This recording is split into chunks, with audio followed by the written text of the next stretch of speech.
અમદાવાદ ખાતે જીઆરટીએસસીના vice chairman અને MD તરીકે ફરજ બજાવનાર એમ નાગરાજનની 6 દિવસ પહેલાં સુરત ખાતે બદલી કરવામાં આવી હતી. અલબત્ત આજે તેઓએ વિધિવત ચાર્જ સંભાળવાની સાથે જ શહેરના અવિરત વિકાસને છેવાડાના નાગરિક સુધી તેનો લાભ પહોંચાડવાનો નિર્ધાર વ્યક્ત કર્યો હતો. આજે સવારે મુગલીસરા ખાતે મનપાના મુખ્ય વહીવટી ભવન ખાતે પહોંચેલા નવનિયુક્ત મ્યુનિસિપલ કમિશનર નાગરાજનું પીકારીઓ દ્વારા સ્વાગત કરવામાં આવ્યું હતું. ચાર્જ સંભાળ્યા બાદ તેઓએ પોતાના વિકસિત શહેરોમાં સુરતની ગણના થાય છે ત્યારે આગામી દિવસોમાં સુરતના ક્વોલિટી ઓફ લાઈફ સાથે સાંકળવાનો પ્રયાસ કરવામાં આવશે. હાલમાં શહેરમાં ચાલી રહેલી આઇકોનિક પ્રોજેક્ટ્સની સાથે નક્કર આયોજન પર તેમણે ભાર મૂક્યો હતો. બીજી તરફ શાસકો અને વહીવટી પાંખ વચ્ચે સમન્વય સાધીને સુદૃઢ અને સમયસર વિકાસ કાર્યો પૂર્ણ કરવાનો નિર્ધાર પણ તેઓએ વ્યક્ત કર્યો હતો.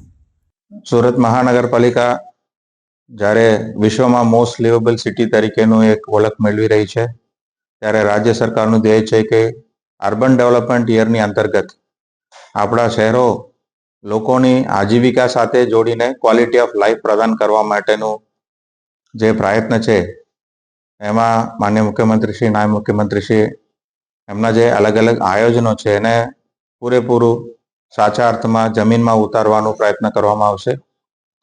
પોલિટિકલ વિંગ અને વહીવટી પાંખ બંનેના સમન્વય રાખીને એફિશિયન્સી સાથે સુદૃઢ કામ થાય અને સમયસર થાય એના માટે હું પ્રયત્ન કરીશ અને લોકોની અપેક્ષાઓને વાચા આપવા માટે પૂરેપૂરું પ્રયત્ન કરવાનું.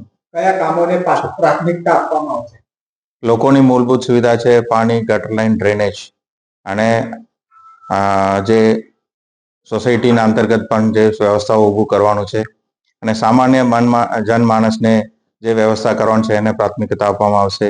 ઇન્ફ્રાસ્ટ્રક્ચર પ્રોજેક્ટમાં લાંબા ગાળાનું આયોજન સાથે જે પ્રાયોરિટી આપવાનું છે. સુરત ઇકોનોમિક રિજિયન માટેનું પણ ખાસ ભાર રાજ્ય સરકાર તરફથી મૂકવામાં આવી રહ્યું છે અને યુવાનો માટે સ્પોર્ટ્સ અને ઇન્ફ્રાસ્ટ્રક્ચર ફેસિલિટીઝ એની પણ આપણે જોવાનું છે અને ડ્રેનેજ અને વોટરનું તો મૂળભૂત સુવિધા રહે છે. બજેટ માટે અત્યારે તૈયારીઓ પૂરે જોશ ઉપર ચાલી રહ્યું છે અને એમાં અધિકારીઓ અને પદાધિકારીઓ સાથે બેસીને ટૂંક સમયમાં એનું જે રૂપ છે એનું આકલન કરવામાં આવે અને ઝડપથી એનું જે ડિસિઝન્સ છે એ લઈને આપણે આગળ વધવાનો પ્રયત્ન કરીશું.